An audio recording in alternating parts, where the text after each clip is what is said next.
ब्रह्मसूत्रम ब्रह्मसूत्र ग्रंथ में page number 977 और 977 पेज के ऊपर से 2 नंबर की पंक्ति है। अनियमाधिकरणम, ठीक है। तो बात यह चल रही है तृतीय अध्याय तृतीय पाद, और तृतीय अध्याय के तृतीय पाद का यह 18 नंबर का अधिकरण है, और इस अधिकरण का नाम है अनियमाधिकरणम।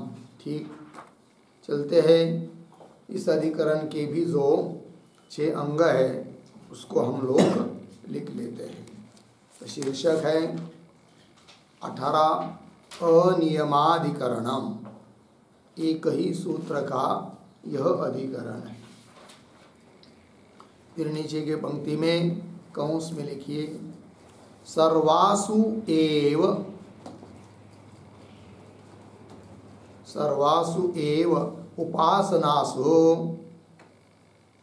उपासनासु मार्गकल्पनाधिकरणम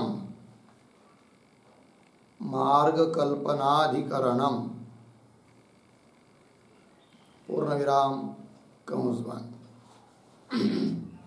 नीचे नंबर 1 संगति बराबर पूर्वाधिकरणेन सह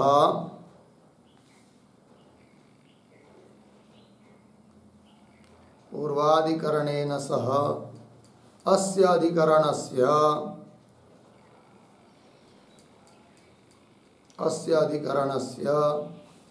दृष्टान्त संगति ही अस्ति।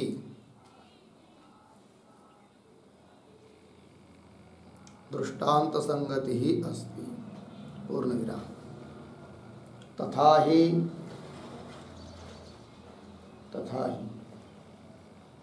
पूर्वाधिकरणे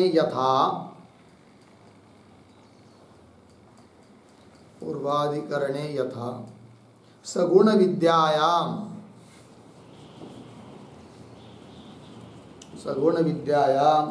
निर्गुण विद्यायां च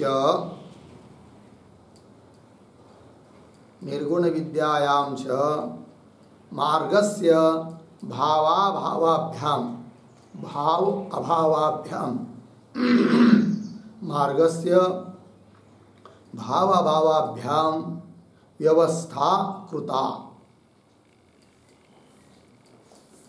व्यवस्था कृता पूर्ण विराम।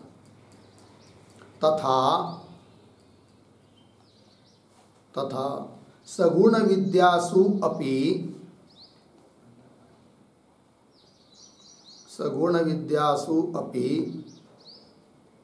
मार्गश्रवणस्य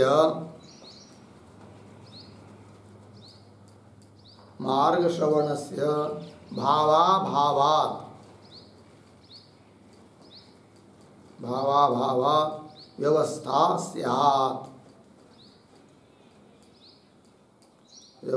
स्यात् पूर्ण विराम। इति एवं दृष्टान्त संगत्या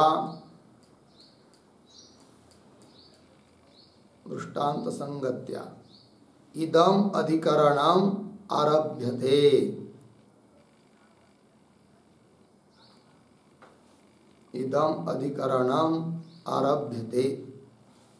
पूर्ण विराम हो गया।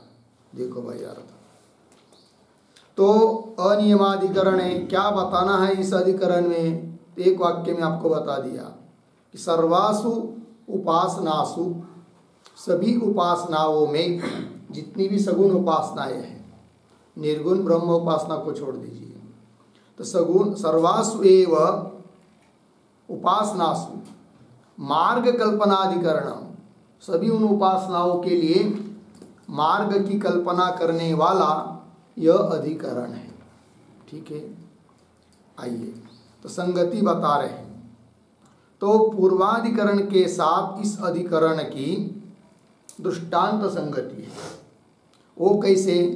तो उसका स्पष्टीकरण कर रहे हैं तथा ही इत्यादि पंक्ति से। तो पूर्व अधिकरण में जिस प्रकार सगुण विद्या और निर्गुण विद्या इनमें मार्ग का भाव अभाव बताया, सगुण विद्या में मार्ग है इस बात को बताया, और निर्गुण ब्रह्म विद्या अर्थात तत्वज्ञान उसके लिए मार्ग नहीं है इस बात को बताया था, व्यवस्था की। अब निर्गुण ब्रह्म विद्या में तत्वज्ञान में तो मार्ग कोई है ही नहीं, सगुण विद्या में मार्ग है, तो उसमें भी तथा सगुण विद्या में सभी सगुण विद्याओं में मार्ग है क्या, ये प्रश्न है।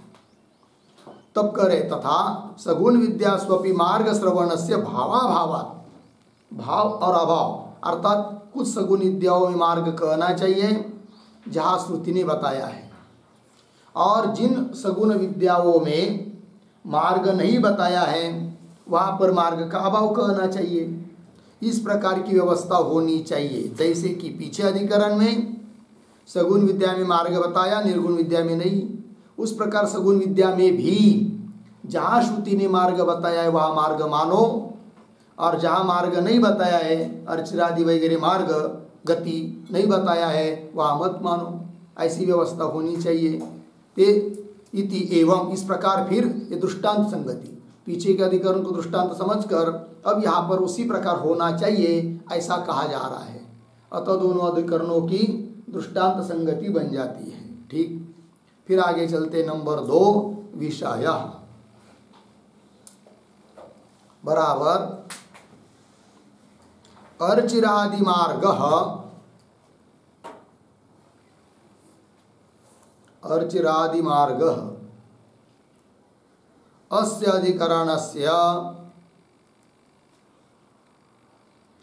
अधिकरणस्य विचार विषयः अस्ति, विचार विषयः अस्ति। ठीक है, इस अधिकरण का विषय अर्चिरादि मार्ग यही है। फिर आगे चलते हैं नंबर 3 संशय बराबर तत्र सगुणासु, सगुणासु पर्यंक उपकोशल,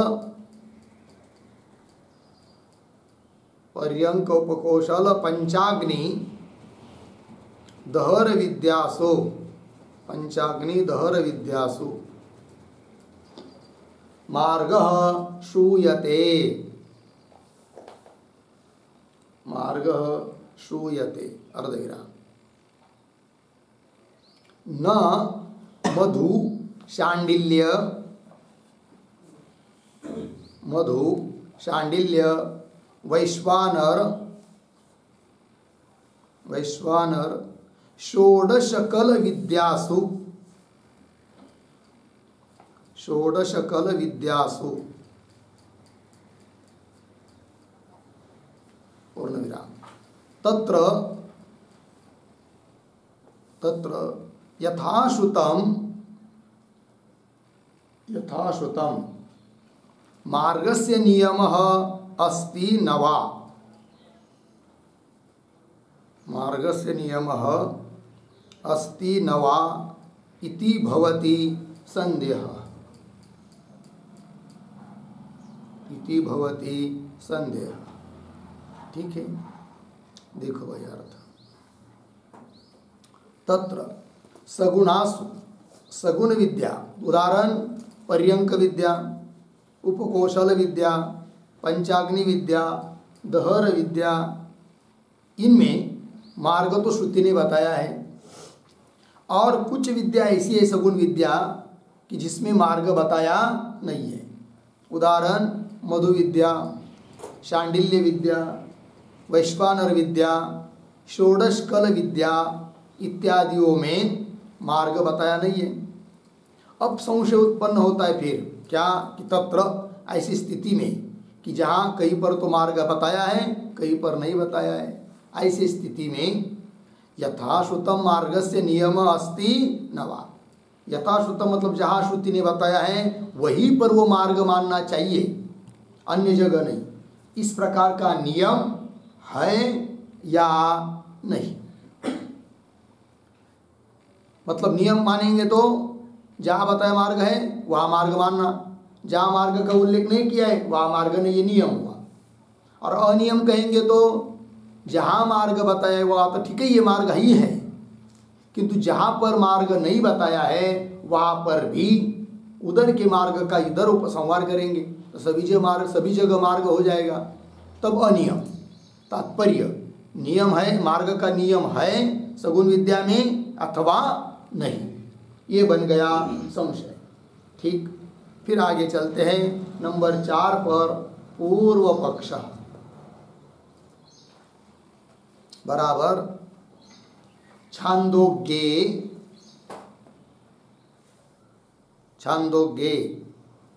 पंचाग्नि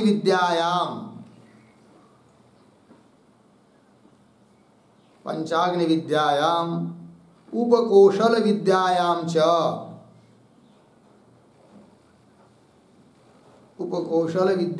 च उत्तर मार्ग पठितः अस्ति। उत्तर मार्ग पठितः अस्ति पूर्ण विराम। आगे शांडिल्य वैश्वानरादि विद्यासु, शांडिल्य वैश्वानरादि विद्यासु न पठितः पूर्ण विराम। तथा च प्रकरणवशात् यासु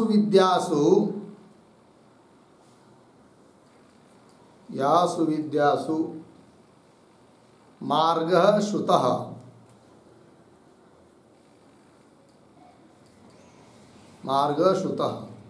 अर्धविराम तासु एव व्यवतिष्ठते।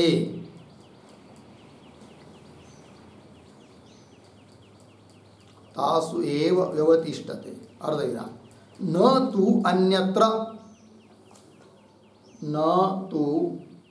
अन्यत्र उपसंवर्तव्यः पूर्ण विराम। आगे उपसंवारे च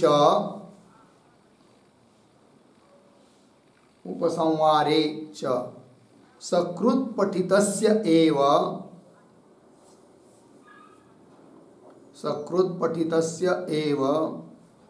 सर्वत्र उपसंवर्तुं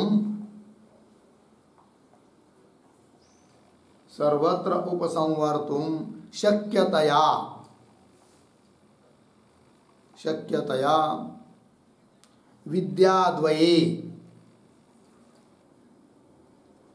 विद्याद्वये पाठः निरर्थकः स्यात्।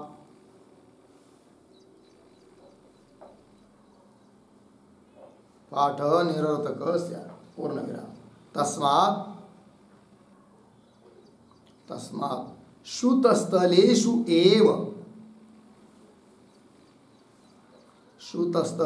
एव मार्गः अस्ति इति पूर्वपक्षः।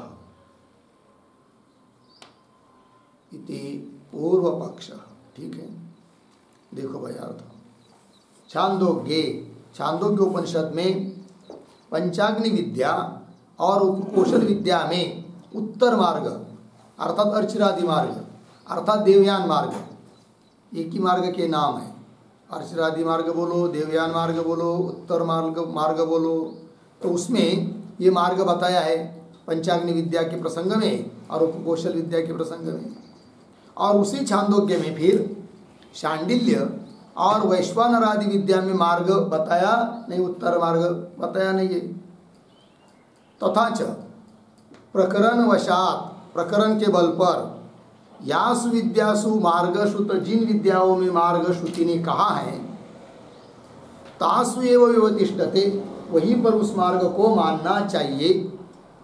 न तो अन्यत्र उपसंवर्तव्य, उस मार्ग का अन्य जगह अन्य उपासनाओं में उसका उपसंहार संग्रह नहीं करना चाहिए, अर्थात मार्ग का नियम मानना चाहिए, ये बोल रहा है पूर्व पक्षी।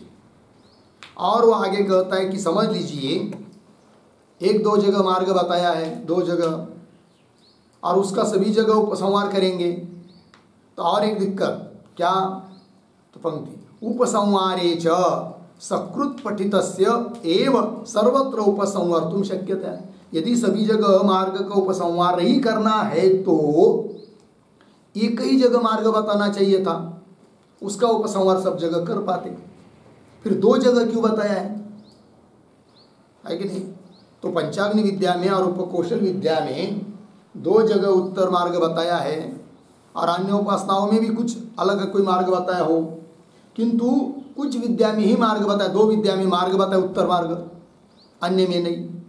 यदि सभी जगह उसका उपसंहार करना है तो दो जगह बताने की जरूरत नहीं थी, एक जगह बताने से भी काम चलता, तो दो जगह बताना व्यर्थ हो जाएगा यदि उपसंहार करोगे तो। अतः उपसंहार नहीं करना चाहिए। मतलब क्या करना चाहिए, फिर जहाँ पर वो मार्ग बताया है जिस उपासना के बारे में, उस उपासना में ही वो मार्ग है, अन्य जगह नहीं, ऐसा समझना चाहिए, ये बोल रहा है पूर्व पक्षी। उपसंहारे च, उपसंहार करोगे तो सकृत पठित से, एक बार पठित का भी सर्वत्र उपसंवर्तुम शक्यते, सभी जगह उपसंहार किया जा सकता है। तो ऐसी स्थिति में फिर विद्याद्वय पाठ निरर्थक, दो विद्या में पाठ करना निरर्थक भी हो जाएगा उपसंहार करोगे तो। अतः उपसंहार नहीं करना चाहिए, ये बोल रहा है पूर्व पक्षी। तस्मात् श्रुतस्थलेषु एव मार्ग अस्ति, जहाँ पर श्रुति ने बताया है जिस उपासना के संबंध में, वहीं पर वो मार्ग है, अन्य जगह नहीं। ये हो गया पूर्व पक्षी। ठीक है, तो पूर्व पक्षी की अपनी बात हो गई। अब चलते हैं नंबर 5 पर, सिद्धांत बराबर पंचाग्नि विद्या वाक्य शेषे, पंचाग्नि विद्या वाक्य शेषे पंचाग्नि उपासकानां, पंचाग्नि उपासकानां उत्तर मार्गम ब्रूवति श्रुति, उत्तर मार्गम ब्रूवति श्रुति विद्यांतरशालिनां च, विद्यांतरशालिनां च मुखतः एव, मुखतः एव अर्चिरादि मार्गम, अर्चिरादि मार्गम उदाजहार, उदाजहार पूर्ण विराम, आगे उद्धरण चिन्ह में तद ये इत्थम विदुः, इत्थम विदुः अर्धविराम, ये च इमे, ये च इमे अरण्ये, अरण्ये श्रद्धा तप इति उपासते, श्रद्धा तप इति उपासते अर्धविराम, ते अर्चिषम, ते अर्चिषम अभिसंभवन्ति, अभिसंभवन्ति उद्धरण चिन्ह 1, छांदोग्य 5:10:1, 5:10:1 इति पूर्ण विराम। आगे अस्य अयम अर्थः, अस्य अयम अर्थः, ध्यान देकर आगे, ये उपासकाः, ये उपासकाः इत्थं पंचाग्नीन्, इत्थं पंचाग्नीन् उपासते, उपासते अर्धविराम। ये च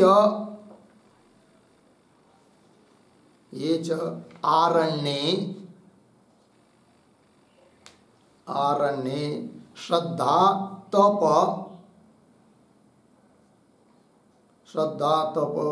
इति एवमादि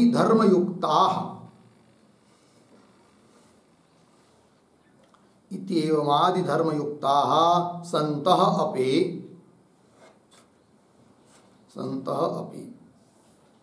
उपासनान्तरेषु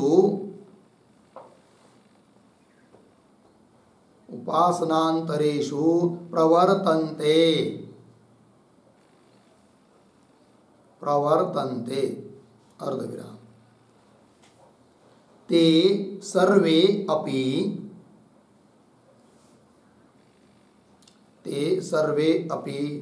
अर्चिरादिमार्गं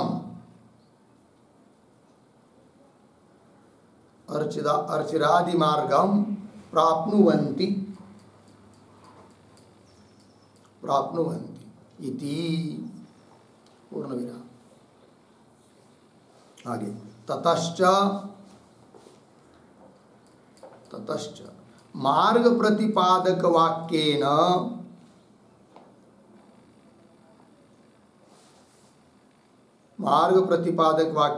प्रकरणं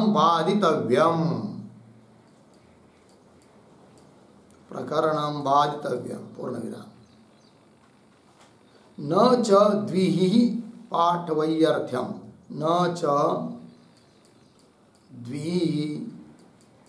पाठवैयर्थ्यं अर्धविराम। उपास्य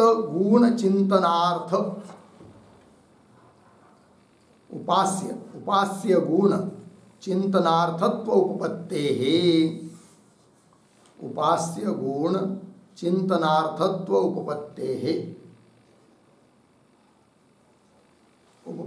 पूर्णविराम। तस्मात् सर्वोपास्तेषु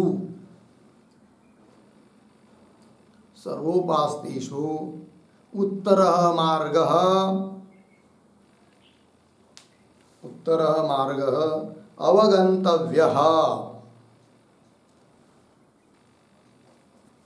अवगन्तव्यः इति सिद्धांतः। ठीक देखिए भाई यार, तो सिद्धांत अपनी बात कर रहे हैं। तो पंचाग्नि विद्या वाक्य शेषे, पंचाग्नि विद्या जो है कि जिसमें मार्ग बताया है, उसी के वाक्य शेष में क्या कहा है? पंचाग्नि उपासकानां मार्गम उत्तर मार्गम ब्रुवती श्रुति। पंचाग्नि उपासकों के लिए उत्तर मार्ग का कथन करती हुई श्रुति क्या कहती है वाक्य शेष में? तो विद्यांतरशालिनां च मुखतः एव अर्चिरादि मार्गम उदाजार। तो विद्यांतरशाली अन्य विद्या का अनुष्ठान करने वाले जो लोग हैं उनके लिए भी मुखतः शब्द का अर्थ होता है स्पष्टतः, स्पष्ट रूप से अर्चिरादि मार्ग का कथन करती है, उदाजार उद्धृत करती है कि नहीं? कौन श्रुति? कि जिस श्रुति ने उत्तर मार्ग बताया है पंचाग्नि उपासनाओं के लिए, पंचाग्नि विद्या उपासना करने वालों के लिए, है कि नहीं? तो पंचाग्नि विद्या वाक्य के शेष में ही फिर श्रुति स्पष्ट कर रही है कि अन्य विद्याशाली जो लोग हैं उनके लिए भी क्या है? अर्चिरादि मार्ग है। तो बोलेंगे ऐसा कौन सा है वो वाक्य शेष कि जिसमें श्रुति ने अन्य विद्याशाली लोगों के लिए भी अर्चिरादि मार्ग कहा है? तो श्रुति वाक्य दे रहे हैं। तद ये इत्थं विदुः ये चैमे अरण्ये श्रद्धा तप इति उपासते ते अर्चिषम अभिसंभवन्ति। ये श्रुति वाक्य है, ठीक है ना? इसका अर्थ क्या है भाई? तो अर्थ भी लिख के दिया आगे। अस्य अयम अर्थ, तो ये उपासकाः, ये शब्द से उपासक लिए, तो जो उपासक इत्थम विदुः, इत्थम विदुः मतलब इस प्रकार से पंचाग्नि को जानते हैं अर्थात उपासना करते हैं, पंचाग्नि की उपासना करते हैं। और दूसरे कुछ लोग ये च इमे अरण्य में जाकर श्रद्धा तप एवं आदि धर्म युक्ता संत इत्यादि धर्म से युक्त होते हुए उपासनांतरेश प्रवर्तन्ते, अन्य उपासना भी करते हैं। बाकी और कुछ लोग उपासनांतरेश प्रवर्तन्ते ते सर्वे अपि, वे सभी लोग भी अर्चिरादि मार्गम प्राप्नुवन्ति, अर्चिरादि मार्ग को प्राप्त होते हैं, ऐसा स्पष्ट रूप से श्रुति ने बताया है। अतः जहाँ पर श्रुति ने मार्ग बताया है वही पर मार्ग, ऐसा कोई नियम नहीं है, अनियम है। अन्य जगह भी उस मार्ग का उपसंहार है, ये सिद्धांती बोल रहे हैं। आगे चलिए, फिर प्रकरण से कहा था कि प्रकरण से बाध है करके तब कह रहे ततश्च मार्ग प्रतिपादक वाक्य न प्रकरणम बाधितव्यम, प्रकरण का बाद हो जाएगा क्योंकि साक्षात मार्ग का प्रतिपादन करने वाला वाक्य है और वाक्य रूप प्रमाण प्रकरण प्रमाण से बलवान है।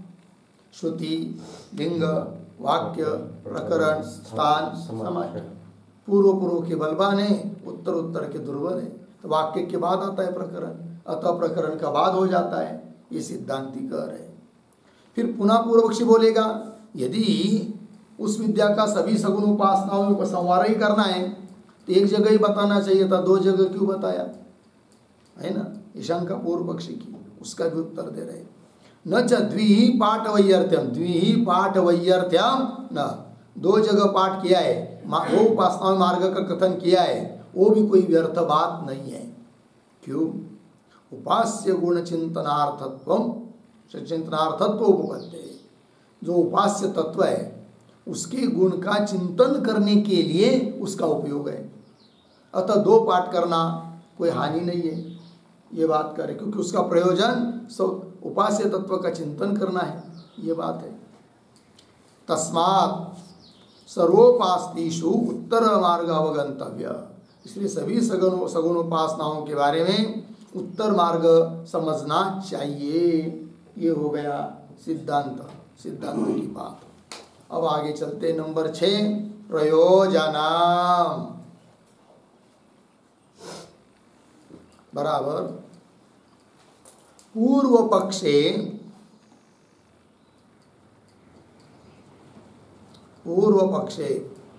नियत मार्गस्य अनुपसंहारः, नियत मार्गस्य अनुपसंहारः फलं भवति। आगे पूर्ण विराम। सिद्धांते तो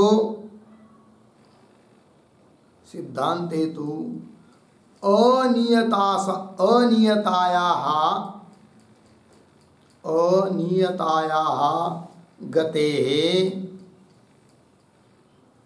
गतेः सार्वत्रिकत्वं भवति।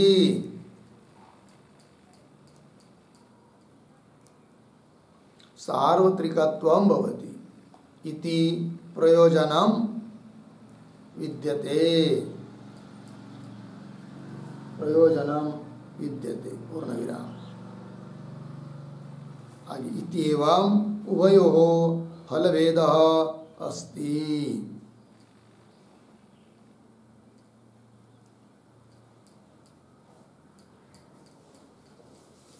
उभयोः फलभेदः अस्ति हो गया। देखिए भाई अर्थ, तो पूर्व पक्ष में क्या फल, तो नियत मार्ग का अनुपसंहार, मार्ग नियत है और उसका उपसंहार नहीं होना, ये फल मिलता है किसको? पूर्व पक्षी को। सिद्धांत में अनियताया गति का कोई नियम नहीं है, अनियत है, अतः गति सार्वत्रिक है, सभी जगह मार्ग है, सगुण उपासना हो गई। सार्वत्रिकत्व इति प्रयोजनम विद्यते। इस प्रकार दोनों का फल भेद भी हो गया। चलिए आगे। अब हर एक अधिकरण का सार बताने के लिए वैयासिक न्यायमालाकार के जो 2 श्लोक आते हैं उन श्लोकों का उच्चारण और अर्थ देख लेते हैं। चलिए भाई, तो श्लोक है मार्गश्रुतस्थलेष्वेव सर्वोपास्तिषु वा भवेत् श्रुतेष्वेव प्रकरणात् द्विपाठोऽस्य वृथान्यथा मार्गश्रुतस्थलेष्वेव सर्वोपास्तिषु वा भवेत् श्रुतेष्वेव प्रकरणात् द्विपाठोऽस्य वृथान्यथा। मार्गः श्रुतस्थलेषु एव सर्वोपास्तिषु वा भवेत् श्रुतेषु एव प्रकरणात् द्विपाठः अस्य वृथा अन्यथा। ठीक, अब अन्वय शुरू से। मार्गः श्रुतः श्रुतस्थलेषु एव वा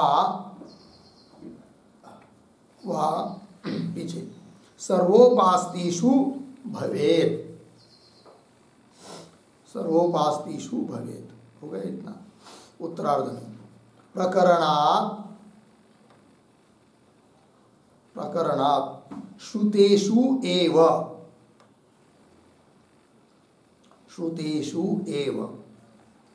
ठीक, आगे अंतिम का शब्द अन्यथा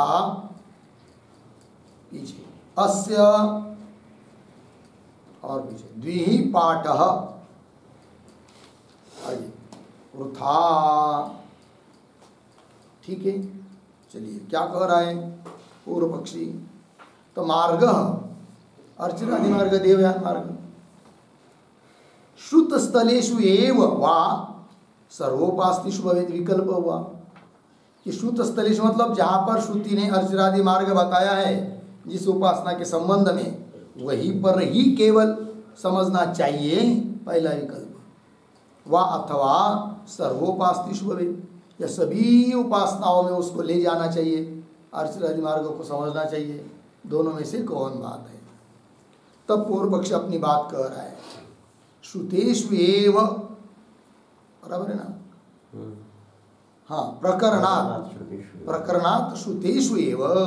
पूर्व पक्षी बोल रहा है, हेतु दिया उसने प्रकरणात्, प्रकरण प्रमाण के बल पर। 6 प्रमाण है ना, श्रुति, लिंग, वाक्य, प्रकरण, स्थान, समाख्य। उसमें जो प्रकरण है, तो प्रकरण के आधार पर श्रुतेषु एव मतलब जहाँ पर श्रुति ने मार्ग बताया है वहीं पर केवल मानना चाहिए, अन्यत्र नहीं। कौन बोल रहा है? पूर्व पक्ष। क्यों? अन्यथा यदि ऐसा नहीं मानोगे, सभी जगह उसका उपसंहार करेंगे मार्ग का, तब होगा क्या? अन्यथा अस्य द्विपाठ वृथा। अस्य इसके अर्थात मार्ग के जो 2 ही जगह पाठ किया है वो व्यर्थ हो जाएगा। 2 जगह भी करने की क्या जरूरत थी? फिर एक जगह करने से ही काम चल सकता था, और 2 जगह किया है। इसका मतलब श्रुति इस बात को बताना चाहती है कि जहाँ पर श्रुति ने मार्ग बताया है वहीं पर माना जाए, अन्यत्र नहीं। लग गया? ये हो गया भाई। ये जो पंक्ति है ना, द्विपाठ अस्य द्विपाठ वृथा इत्यादि, उसके ऊपर एक वाक्य की टिप्पणी। छांदोग्य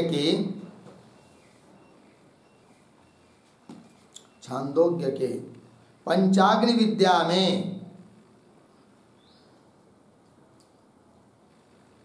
विद्या में तथा उपकोशल विद्या में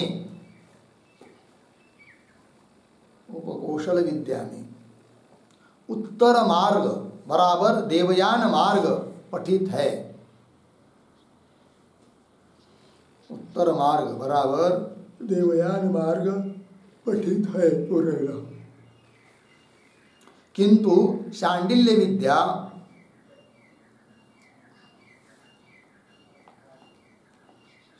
शांडिल्य विद्या अर्धविराम वैश्वानर विद्या इत्यादि विद्याओं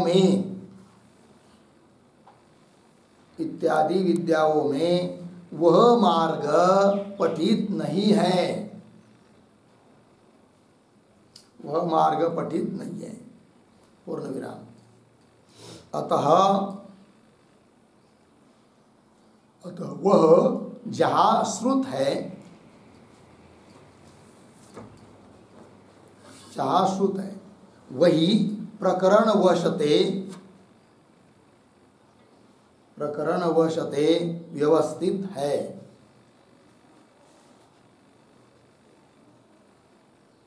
व्यवस्थित है। पूर्ण विराम। अन्यत्र उसका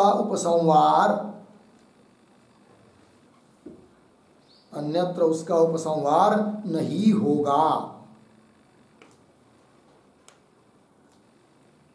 नहीं होगा। पूर्ण विराम। यदि उपसंहार हो तो,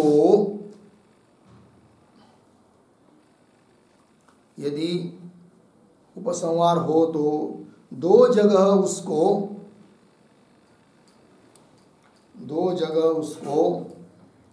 कहने की जरूरत नहीं होती,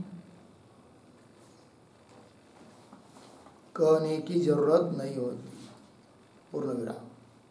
दो जगह कहा है, दो जगह कहा है। पूर्ण विराम। अतः जहाँ श्रुत है, अतः जहाँ श्रुत है वहीं पर वह नियत है, वहीं पर वह नियत है। हो गया। ठीक है, सरल है अर्थ। तो छांदोग्य उपनिषद में पंचाग्नि विद्या और उपकौशल विद्या में उत्तर मार्ग अर्थात देवयान मार्ग पठित है, किंतु शांडिल्य विद्या और वैश्वानर विद्या में वह मार्ग बताया नहीं है। अतः वह जहाँ श्रुत है वही प्रकरण के आधार पर व्यवस्थित है, निश्चित है, ऐसा कहना चाहिए। पूर्व पक्षी बोलता है अन्यत्र उसका उपसंहार नहीं होगा। ठीक। यदि उपसंहार हो तो दो जगह उसको कहने की जरूरत नहीं थी, एक जगह बताने से भी काम चल जाता, किंतु दो जगह बताया है। इसलिए जहाँ श्रुत है वहीं पर वह मार्ग होना चाहिए, इस प्रकार का नियम ही होना चाहिए। कौन कह रहा है? पूर्व पक्षी। ठीक है, चलते फिर आगे।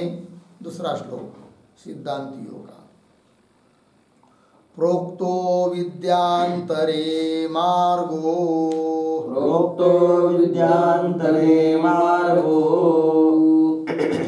ये चेम इति वाक्यतः, ये चेम इति वाक्यतः तेन बाध्यं प्रकरणं, तेन बाध्यं प्रकरणं न द्विपाठश्चिन्तनाय हि, द्विपाठश्चिन्तनाय हि प्रोक्तो विद्यांतरे मार्गो ये चेम इति वाक्यतः तेन बाध्यं प्रकरणं द्विपाठश्चिन्तनाय हि।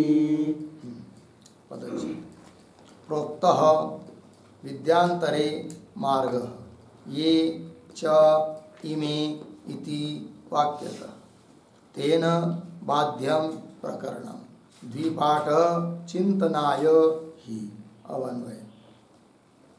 पूर्वार्ध में दो तीन शब्द छोड़कर ये च इमे इति वाक्यतः, पीछे विद्यांतरे मार्गः, विद्यांतरे मार्ग पीछे प्रोक्तः, आगे तेन प्रकरणं बाध्यं, प्रकरणं बाध्यं, आगे द्विपाठ चिंतनाय ही। अर्थ देखो भाई, ये चई में श्रुति वाक्य है, भाष्य में आएगा। इति वाक्यतः, श्रुति वाक्य के आधार पर, श्रुति वाक्य के माध्यम से क्या निर्णय? विद्यांतरे मार्ग प्रोक्त। बराबर है ना? विद्यांतरे मतलब जहाँ पर मार्ग बताया है वहाँ उस बात, उन विद्या को छोड़कर भी अन्य जगह भी कि जहाँ मार्ग नहीं बताया है वहाँ पर भी मार्ग समझना चाहिए। ये च इत्यादि श्रुति के आधार पर सिद्धांती बोल रहे हैं। ये चैमेति वाक्यतः विद्यांतरे मार्ग प्रोक्त, मार्ग कहा है। फिर ऐसा होने से क्या प्रकरण के बाद विरोध होगा? तब करे विरोध नहीं होगा क्योंकि प्रकरण का बाद है। दोनों की समान बलता रहती तब परस्पर विरोध होने की शंका होती है। एक प्रबल एक दुर्बल है, वह विरोध की शंका नहीं है। तो वही करे तेना प्रकरणम बाध्यम, प्रकरण बाध्य है। और द्विपाठ दो बार पाठ क्यों हुआ? फिर एक जगह कर लेते, फिर एक जगह पाठ किया उसका उपसंहार सभी जगह हो जाता। दो जगह पाठ क्यों किया? मार्ग कथन क्यों किया? तब कह रहे द्विपाठ चिंतनाय ही है कि नहीं? दो प्रकार का, दो जगह जो पाठ है एक ही है कि नहीं? मार्ग का दो विद्याओं में जो पाठ किया है वह किस लिए? उपास्य गुण चिंतनाय। चिंतनाय का अर्थ लिखिए, उपास्य गुण चिंतनाय। श्लोक में आया है ना चिंतनाय, किस बात का चिंतन करने के लिए? हाँ, उपास्य गुण चिंतनाय इत्यर्थः।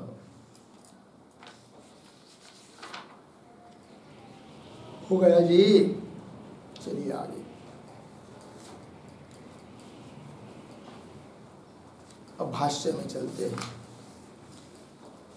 देखिए, सगुणासु विद्यासु गति अर्थवती, अर्धविराम, न निर्गुणायाम परमात्म विद्यायाम इति उक्तम। ठीक, ये जो पंक्ति चालू हुई है सगुणासु, उसके ऊपर लिखिए विचार विषय। और उसके पूर्व में सगुणासु इत्यादि पंक्ति के पूर्व में एक वाक्य भी लिखते हैं अवतरण, अधिकरण संगतिम आह।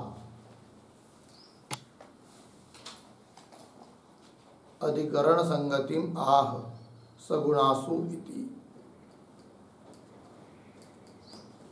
हो गया? देखो भाई, तो कह रहे हैं, पीछे का स्मरण करा रहे हैं कि सगुणासु विद्यासु गति अर्थवती, ऐसा पीछे के अधिकरण में बताया है कि सगुण विद्या में गति अर्थात मार्ग अर्थवान है, प्रयोजनवान है, ये बात बताई। और न निर्गुणायाम परमात्मा विद्यायाम, निर्गुण परमात्मा विषयक विद्या में गति अर्थात मार्ग अर्थवान नहीं, ऐसा पीछे के अधिकरण में बताया है। फिर सगुण विद्या में तो मार्ग अर्थवान है ना, तब कह रहे आगे सगुणासु अपि विद्यासु कासुचित गति श्रूयते। किंतु सगुण विद्या में भी बहुत जगह बहुत बार सगुण विद्या बताई है। छांदोग्य बृहदारण्यक में बहुत है, सभी उपनिषद, बाकी के भी उपनिषद थोड़ी थोड़ी है उपासना है, इन दोनों में ज़्यादा है। ठीक है, किंतु बहुत सारी बहुत प्रकार की सगुण उपासना होने पर भी सभी जगह मार्ग का श्रवण नहीं है। वही कह रहे सगुणासु अपि विद्यासु कासुचित गति श्रूयते, किसी किसी श्रुति में ही गति बताई है, सभी जगह नहीं। गति मतलब मार्ग। उदाहरण स्पष्ट कर रहे, यथा पर्यंक विद्यायाम उपकोशल विद्यायाम पंचाग्नि विद्यायाम दहन विद्यायाम इति, इतनी जगह मार्ग का श्रवण है भाई। पर्यंक विद्या में, उपकोशल विद्या में, पंचाग्नि विद्या में और दहर विद्या में मार्ग का श्रवण है, मार्ग बता रही है श्रुति। आगे न अन्यसु, किंतु इनको छोड़कर अन्य उपासनाओं में मार्ग बताया नहीं है। न अन्यसु बोलेंगे अन्य जगह मार्ग नहीं बताया, उदाहरण बताओ कहाँ नहीं बताया है। हाँ, तो वही करे, यथा मधु विद्यायाम, मधु उपासना, शांडिल्य विद्या, षोडश कल विद्या, वैश्वानर विद्या इत्यादि विद्याओं में मार्ग का कथन नहीं है। हो गया ना, कुछ जगह मार्ग बताया है, कुछ जगह नहीं बताया है। तो ऐसे स्थिति में फिर कह रहे आगे तत्र संशय, ऐसी स्थिति में संशय उत्पन्न होता है। अब ये जो पंक्ति है तत्र संशय, तत्र के पहले एक वाक्य लिखते हैं उत्तर। तत्र तत्र विद्या विशेष प्रकरणात्, विद्या विशेष प्रकरणात् अर्धविराम आगे अविशेष श्रुतेः च, अविशेष श्रुतेः च संशयम् आह, संशयम् आह। ठीक है, पूर्ण विराम आगे देखिए। तत्र विद्या विशेष प्रकरणात् अविशेष श्रुते च संशयम् आह। कुछ श्रुति ऐसी है कि विद्या विशेष विद्या का प्रकरण वहाँ चलता है, और कुछ में अविशेष श्रुति सामान्य श्रुति भी है। तो इस प्रकार दो प्रकार की श्रुति उपलब्ध होने से संशय होता है। बोलेंगे ठीक है, संशय का स्वरूप क्या है वो बताओ, तो वो दे रहे तत्र संशयः किम यासु एव एषा गति श्रूयते तासु एव नियमेत उत अनियमेन सर्वाभिः एवं जातीय काभिः विद्याभिः अभिसंबद्धेत इति, ये संशय हुआ।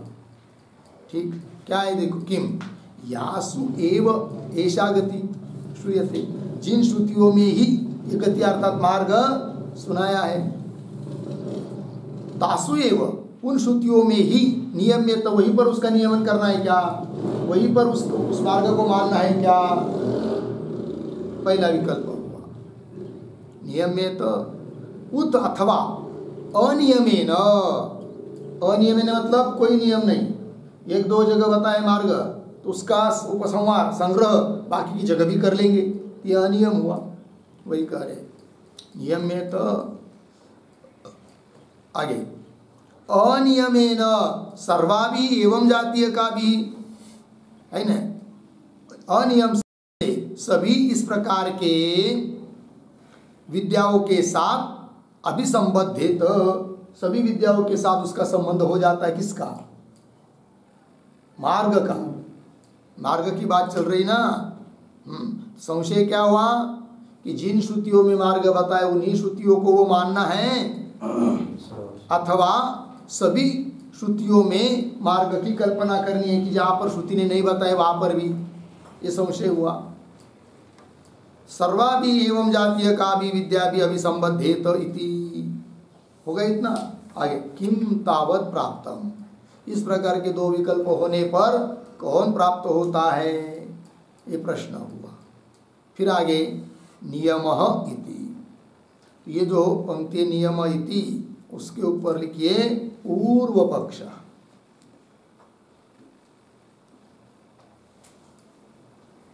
ठीक है जी, चलो।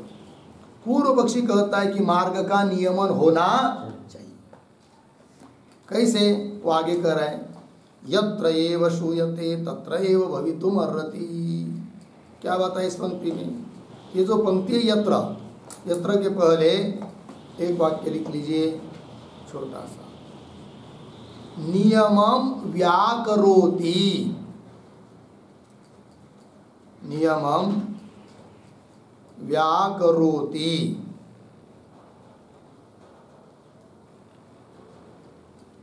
यत्र इति, उस नियम का ही स्पष्टीकरण कर रहे हैं यत्र इत्यादि पंक्ति से। क्या नियम, यत्र एव श्रूयते, श्रुति में जहाँ पर मार्ग श्रुति ने बताया है वहीं पर भवितुम अर्हति, वहीं पर वो मानना चाहिए। बोलेंगे क्यों, प्रकरणस्य नियामकत्वात्, है कि नहीं। तो हेतु दे रहे हैं क्यों नियम मानना चाहिए, इसलिए कि नियामक कौन होता है, प्रकरण। तो उस प्रकरण के बल पर जहाँ पर मार्ग कहा है वहीं पर मानना चाहिए। ये बोल रहा है कौन, पूर्व पक्षी, सभी जगह उसको ले जाना नहीं चाहिए, ऐसा कह रहा है। प्रकरण से नियामकत्वात्। आगे चलिए। यद्यपि, बराबर है ना, यदि यदि अन्यत्र श्रूयमाणा अपि गति विद्यांतरम गच्छेत, तब क्या होगा? श्रुत्यादीनां प्रामाण्यम हीयेत और सर्वस्य सर्वार्थत्व प्रसंगात्। ठीक है, चलिए ये जो पंक्ति है यदि, यदि के पहले एक वाक्य, हेतुम व्यतिरेकतः विवृणोति,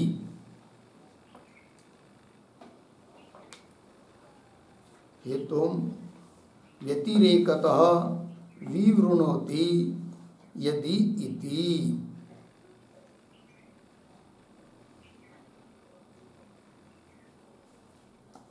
हो गया, देखो भाई अर्थ। अभी पीछे की पंक्ति में कहा कि श्रुति ने जहां पर मार्ग बताया है वहीं पर मानना चाहिए प्रकरण के बल पर, क्योंकि नियामक होता है प्रकरण।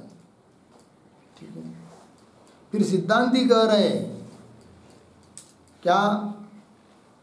नहीं, सॉरी, सिद्धांति की बात नहीं, हाँ पूर्व पक्ष की बात चल रही है। तो पूर्व पक्ष ने हेतु दिया ना, क्या? प्रकरण से नियामकत्वात्। नियामक कौन है? प्रकरण है।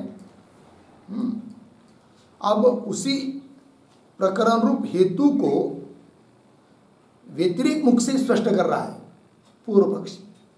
क्या कर रहा है? यदि अन्यत्र श्रूयमाणापि गति, अन्य जगह श्रुत है कौन? गति अर्थात मार्ग, और उसको यदि विद्यांतर में, अन्य विद्या में भी यदि ले जाएंगे गच्छेत, तब श्रुत्यादि नाम प्रामाण्यम ही है, श्रुति का प्रामाण्य नष्ट हो जाएगा।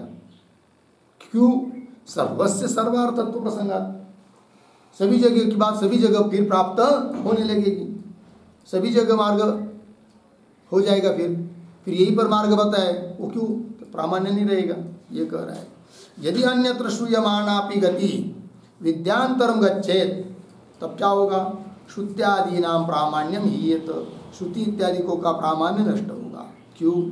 सर्वस्य सर्वार्थत्व प्रसंगात्, ये दिक्कत आएगी।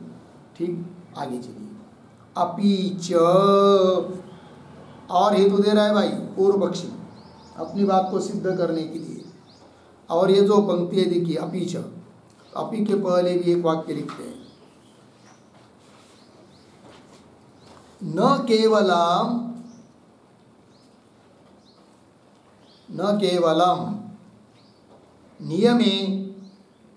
नियमे प्रकरणम एव प्रमाणम, प्रकरणम एव प्रमाणम, किंतु पुनरुक्ति रूपम लिंगम, पुनरुक्ति रूपम लिंगम अपि इति आह अपीच। हो गया। देखो भाई क्या कह रहा है पूर्व पक्षी? न केवलम नियमे प्रकरणम एव प्रमाणम, नियम मानने में केवल प्रकरण ही प्रमाण है ऐसी बात नहीं, किंतु लिंग भी प्रमाण है। वो कौन है लिंग? पुनरुक्ति रूपम, दो बार कहा है, दो जगह कहा है मार्ग, तो पुनरुक्ति रूपम लिंगम अपि प्रमाणम इत्यर्थः। ठीक है, चलिए आगे। हो गया ना। अपिच अर्चिरादिका एका एव गति उपकोशल विद्यायां पंचाग्नि विद्यायां च तुल्यवत् पठ्यते। अर्धविराम। आगे, तत् सर्वार्थत्वे अनर्थकम पुनर्वचनम स्यात्, तत् सर्वार्थत्वे पुनर्वचनम अनर्थकम स्यात्, ऐसा अर्थ है।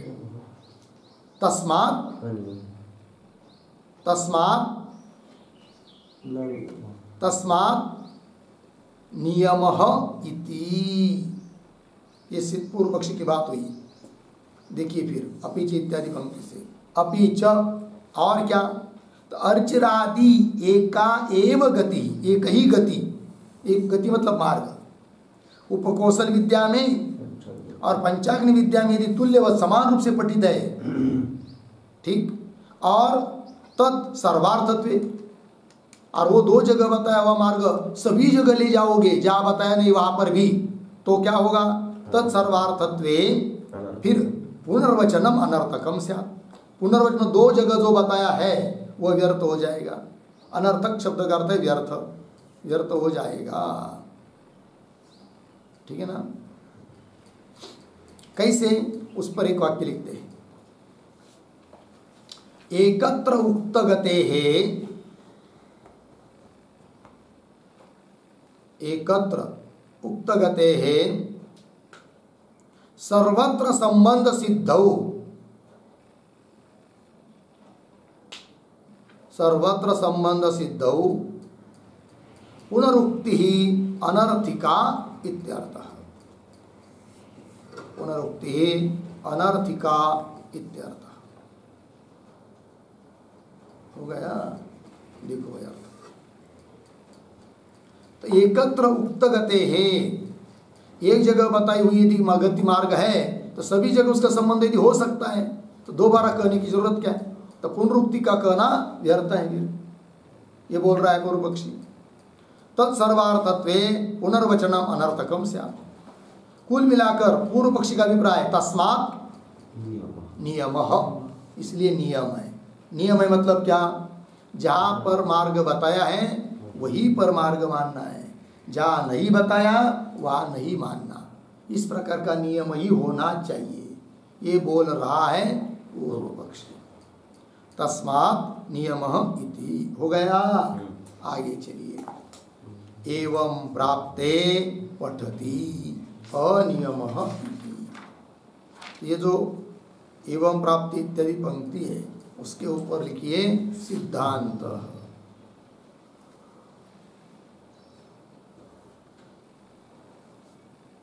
ठीक है, और एवं के पहले एक वाक्य भी लिख लेते हैं अवतरण के रूप में। लिखेंगे, नियता गति न उपसंवारार्हा, न उपसंवारार्हा इति प्राप्त पूर्व पक्षम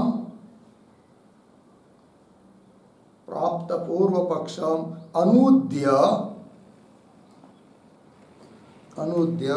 सिद्धांतयति एवं इति। ठीक है, देखो भाई अर्थ।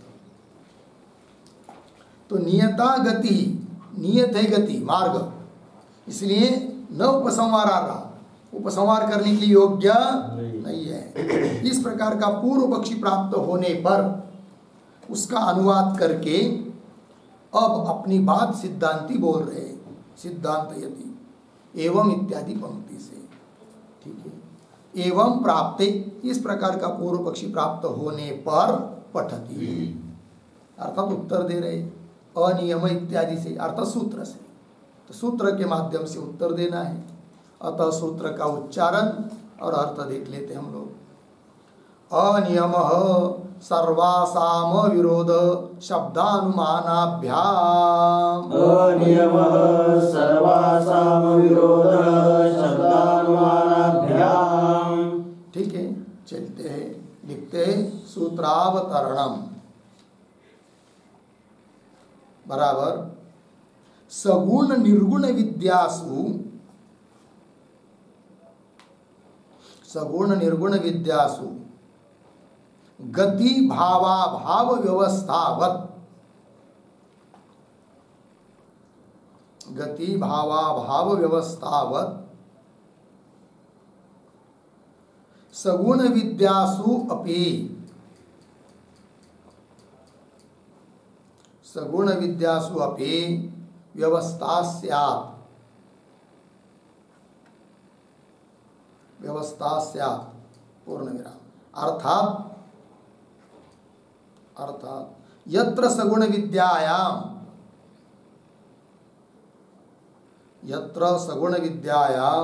मार्गश्रुतः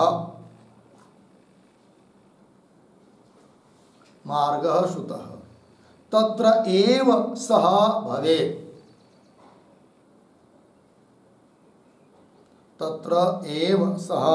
भवेत्। पूर्णविराम। न अन्यासु सगुण विद्यासु पूर्णविराम इति एवं पूर्व पक्षे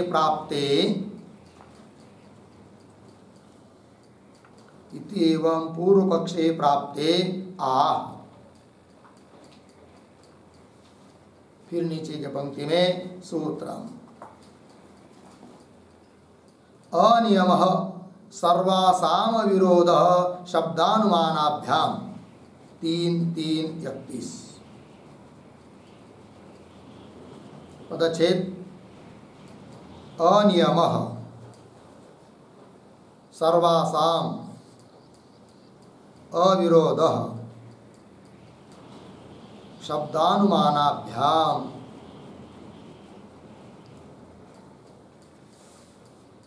हो गया। अब आगे नीचे के पंक्ति में पदार्थोक्ति प्रतीक सर्वासाम बराबर सगुणोपासना नाम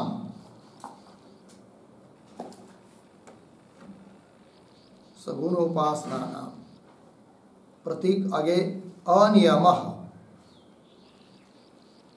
अनियम बराबर मार्गस्य नियमाभावः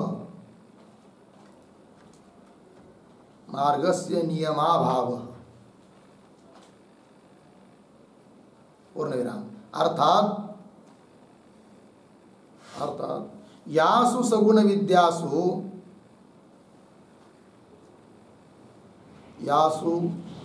विद्यासु उत्तरादि मार्ग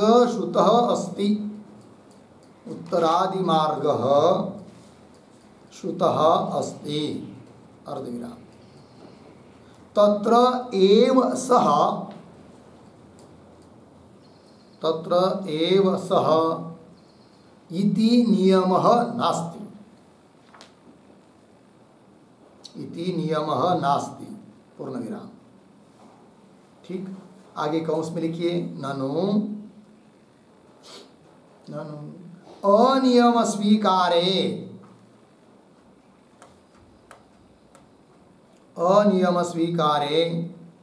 प्रकरणेन विरोधः स्यात्।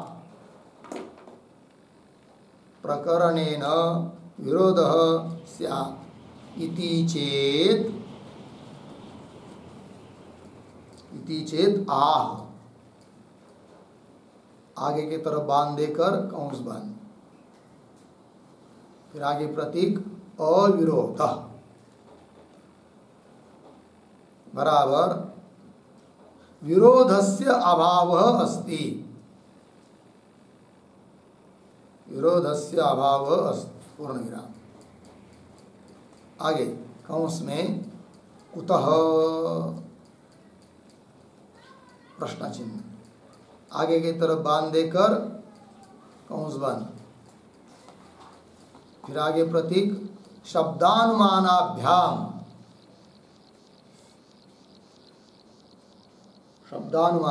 बराबर श्रुति स्मृतिभ्याम इत्यर्थः।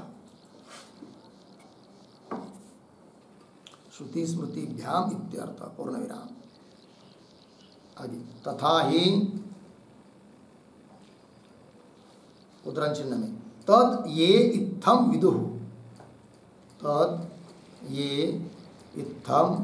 विदुः अर्धविराम। ये च इमे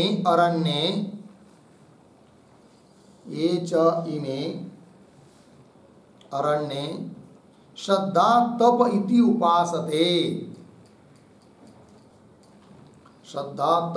उपासते।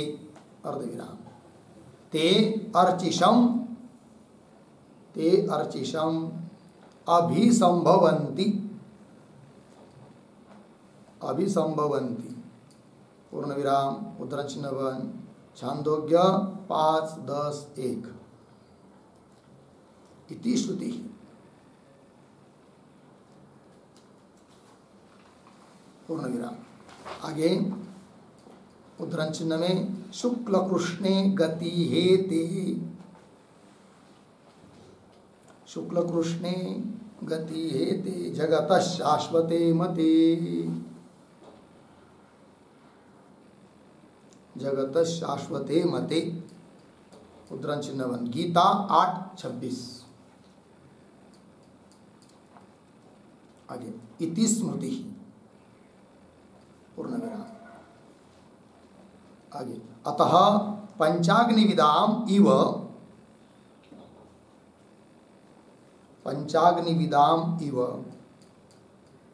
श्रद्धा तपोभ्याम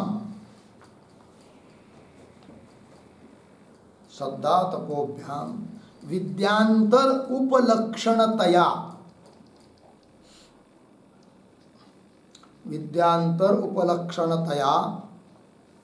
विद्यांतरशीलीनाम अपि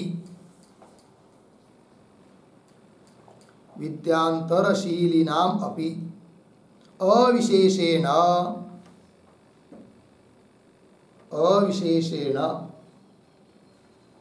अर्चिरादि मार्ग प्रतिपादक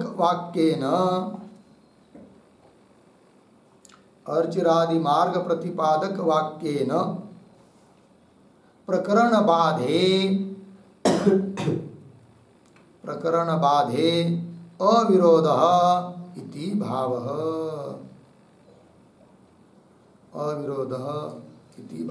हो गया। चलिए भाई अर्थ देखिए। तो सगुण और निर्गुण विद्याओं में जैसे गति का मार्ग का भाव और अभाव बताया है, व्यवस्था की गई है, उसी प्रकार सगुण विद्या में भी व्यवस्था होनी चाहिए। अर्थात जहाँ जिस सगुण विद्या में मार्ग बताया है वहीं पर वो होना चाहिए, न अन्य सगुण विद्याओं में। इस प्रकार का पूर्व पक्षी प्राप्त होने पर सूत्रवाकार भगवान सूत्र के माध्यम से उत्तर दे रहे। तब सूत्र आया अनियम सर्वासाम अविरोध शब्दानुमानाभ्याम। तो पदार्थोक्ति में लिख रहे सर्वासाम मतलब सगुणोपासना नाम जितनी भी सगुणोपासनाएं हैं उन सब में अनियम है, अर्थात मार्ग का कोई नियम नहीं है। मतलब जिन सगुण विद्या में उत्तरादि मार्ग बताया है वहीं पर वो मार्ग, ऐसा कोई नियम नहीं है। अन्य उपासनाओं के लिए भी वो है, जहाँ बताया नहीं है। फिर बोलेगा पूर्व पक्षी ऐसा कहोगे ननु अनियम स्वीकारे, अनियम का स्वीकार करोगे तो प्रकरणेन विरोध स्यात्, प्रकरण के साथ विरोध होगा। इति चेत ऐसा पूर्व पक्षी बोलता है, उत्तर देते सिद्धांति अविरोध, अर्थात विरोधस्य अभाव अस्ति, कोई विरोध नहीं है। बोलेंगे क्यों? हेतु कुतः? तब कह रहे शब्दानुमानाभ्याम। शब्दानुमानाभ्याम कर दिया श्रुति स्मृतिभ्याम, श्रुति स्मृति के आधार पर, ठीक है ना। कैसे, कौन श्रुति है? तो सामान्य श्रुति दे रहे तथा ही तद ये इत्थम विदुहु ये चैमे अरण्ये श्रद्धा तपिति उपासते ते अर्चिषम अभिसंभवन्ति इति श्रुति है कि नहीं। तो जो लोग इस प्रकार इस उपासना को जानते और अरण्य में श्रद्धा तप करते हैं ऐसा, और श्रद्धा तप को उपलक्षण करके अन्य विद्या में रत है, ऐसे लोगों के लिए भी ते अर्चिषम अभिसंभवन्ति, ते भी अर्चिष मार्गों को प्राप्त होते हैं, ऐसा स्पष्ट लिखा है। ये श्रुति हुई। और स्मृति शुक्ल कृष्ण गति ये ते जगत शाश्वते मति इति स्मृति। श्रुति स्मृति का अर्थ भाष्य में लिखाएंगे। अतः पंचाग्नि विदाम इव, पंचाग्नि विद्या की उपासना करने वालों की तरह श्रद्धा तपोभ्याम विद्यांतर उपलक्षणतया, श्रद्धा और तप इसको उपलक्षण करके तो वो भी कर रहे, श्रद्धा तप उनमें है और अन्य विद्या में भी रत है, अन्य विद्या कर रहे हैं, उपासना कर रहे हैं। तो विद्यांतर उपलक्षणतया विद्यांतरशीली नाम अपनी, अन्य विद्या में अन्य उपासना जो लोग कर रहे हैं उनके लिए भी अविशेष सामान्य रूप से अर्चिदादि मार्ग प्रतिपादक वाक्य न, अर्चिरादि मार्ग का प्रतिपादन करने वाला वाक्य है और उस वाक्य के द्वारा प्रकरण का वाद होता है, अतः प्रकरण के साथ कोई विरोध नहीं है। विरोध वहाँ होता है जहाँ समान बलता होती है, किंतु प्रकरण दुर्बल है, श्रुति प्रबल है, अतः श्रुति अर्थात वाक्य प्रमाण के द्वारा बाधित हो जाता है प्रकरण, अतः प्रकरण के साथ कोई विरोध नहीं है। तो फिर सभी सगुण उपासनाओं में अर्चिरादि मार्ग का अनियम है, ये सिद्धांति ने सूत्र के माध्यम से अपनी बात बता दी। अब इस पर जो भाष्य है उस भाष्य का विचार हम लोग कल करेंगे। ओम पूर्णमदः पूर्णमिदं पूर्णात् पूर्णमुदच्यते पूर्णस्य पूर्णमादाय